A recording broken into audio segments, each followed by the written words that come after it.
So, welcome. Thank you for sitting down with us. Thank you. Appreciate it. I would say one of the biggest challenges of, I would presume, of adapting Beauty and the Beast into a live-action film is that it's arriving in theaters in 2017, not 1991. Bonjour. Bonjour. Bonjour. There goes the baker with his tray like waves. Emma, how did you modernize Belle so that girls and women would recognize her as one of their own today? You know, I feel that the original Belle was very progressive and quite modern for her time, and I think it was a case of kind of defending and protecting her original DNA and making sure that it wasn't kind of amalgamated into the concept or idea of a Disney princess, because actually she was a bit of a departure, and I was very keen on kind of like keeping that way. For example, there was a line that was written in the film which was, you know, we're going to make you look like a princess. And I said to Belle, I was like, the whole thing about Belle is that she doesn't want to marry a handsome prince. So do you mind if I say, oh, I'm not a princess? And he was like, yeah, sure, go for it. And I was like, okay, great. So it's little tweaks to dialogue. It was kind of co-opting what had originally been a Maurice storyline, which was him as an inventor, which I knew that Kevin wasn't going to use. And I wanted to use it for Belle because I wanted her to have a vocation. I wanted her to have a bit more of a backstory. I wanted us to understand her a little better. And so that was really fun, giving her that quality. You know, and I think it wasn't so much the big things as catching the small little details, you know, down to like, you know, in the original she wears ballet shoes for the entirety of the movie, and I wanted to make sure that she really looked like she could do something, that she could ride a horse, that she could fight a pack of wolves. It's hard to do that in ballet shoes. It's pretty hard to do that in ballet shoes. And I've tried. Yeah, Dan's tried many times. So anyway, it was just catching those little things, those little details, yeah. And Dan, is the Beast as beastly? As in the animated Yes. film, I hope so. I think you know, we've definitely retained some of the you know, the monstrous animal side of him, but I think also what we tried to retain was the Beast's humor. And there's, you know, he's definitely a character that makes you laugh in that film, and I wanted that to be preserved as well. And so in exploring that, you know, obviously the animated film, the comedy comes from a bit more of a cartoony sort of place, and so we looked at, you know, ways in which he could be funny in this, and ways in which Beast might make Emma Watson's Belle laugh. And so he, you know, I think he had to have a wit, a dry sense of humor and intelligence about him. So yeah, we sort of, you know, I think we've been faithful to the fact that Beast is funny, just in a slightly different way. Come, come, show me the smile. Oh no. Emma, you came from a world of CGI for years and years and years and years in the Harry Potter films. I did. So did some of that feel like old hat to you this time around? I felt very grateful for having had the kind of Harry Potter in many ways was the best acting school I could ever have attended, because I had to do it all, like scenes with animals, scenes with special effects, scenes with stunts, all sorts of things were going on. And so I think it did prepare me well for this. Mind you, I think bringing Beast to life and making sure that you could really feel on screen the human chemistry of two people falling in love, you know, really took on its own challenges. And, you know, I think having a real actor there in the scene with me was pretty amazing. Figuring out how to dance with Dan on stilts, pretty difficult. That's what I was going to ask you. What was the most awkward thing to do? Probably that. Probably that. Or walk down the stairs. That was quite That tough. was really difficult. Fortunately, there's that moment where they hold hands, and I was very, very grateful for Emma I being loved there. it. There were some amazing sort of role reversal moments in our story, actually, which is one of the reasons I love it, and in real life, in that it was sort of me going down, I've got you, Dan. Like, it's okay, I've got you, or like doing the dance and being like, you know, I was the stabilizer, I was the balancing force, actually, and. I was certainly very grateful for Emma's experience with this kind of world of CGI madness, and I think there are plenty of actors who would have looked at me far stranger than Emma ever did. Unfortunately, it's a story about looking past monstrous exteriors and seeing the human happening inside, Yeah. which Emma's really good at. No. Now, the one element of Beauty and the Beast that ages a little bit differently than the rest of the story is that, in essence, Belle falls in love with her captor. You'll join me for dinner. That's not a request. I'm just curious, how did you adapt that element of this film in a way that makes sense to you today?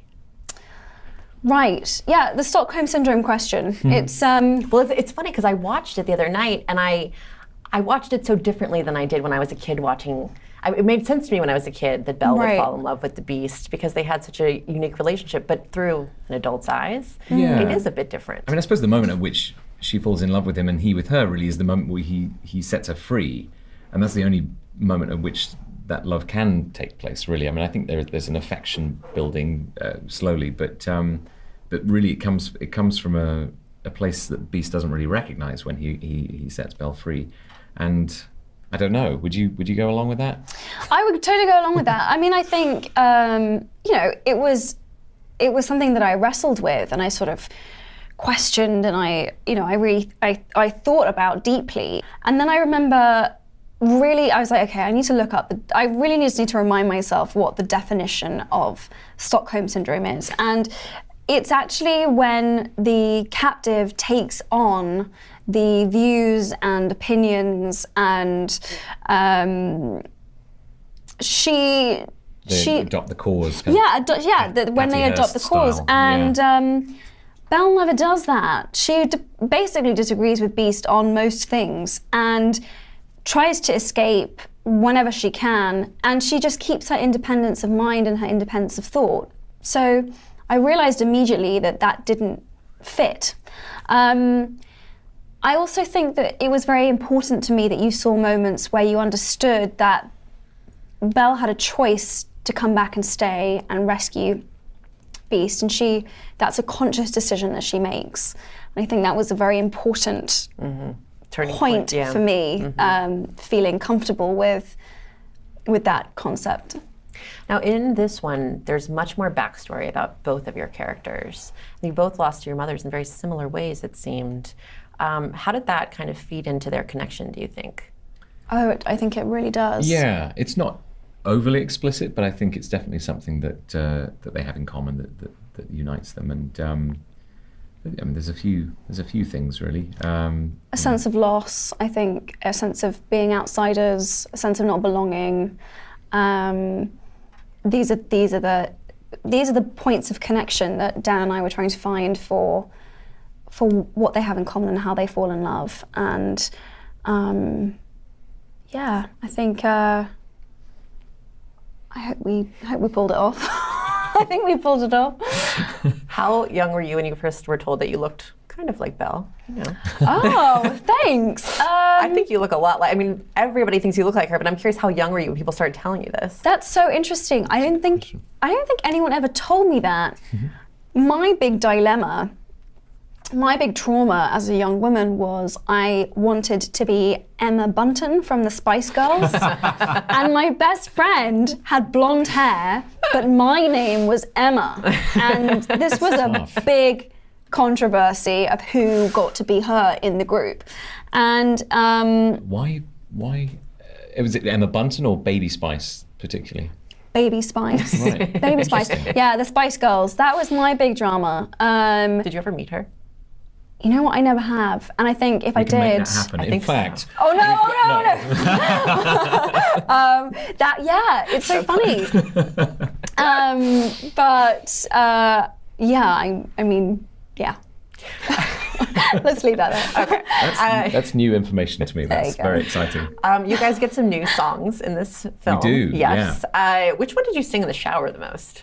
What? I sang Evermore a lot. I mean, that was, yes. I was singing it all over the house to the extent that my kids then started singing it, and I heard my son sort of singing.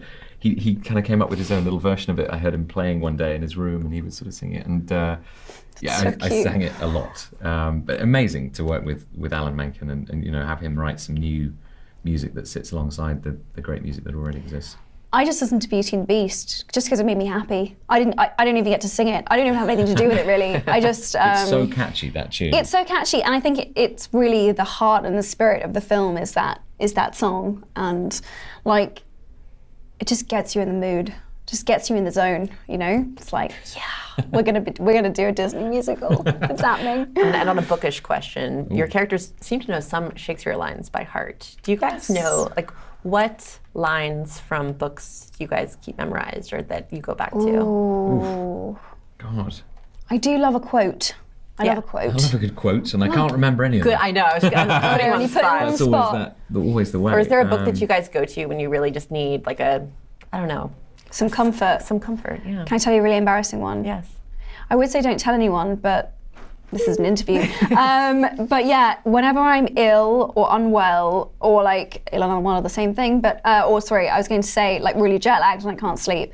I watched Julie and Julia. Like I am terrified actually how many times my iTunes player would tell me that I've watched that film. That's why I read Julia Child's book when she was in Paris, because I watched that and I was like, I need to read the source material on it. Yeah, this is so good. But it's like that perfect like mix of like sort of food porn shots where you're like, oh, French food, like, oh, so good. And then like there's something so comforting about Meryl Streep and Amy Adams in that movie.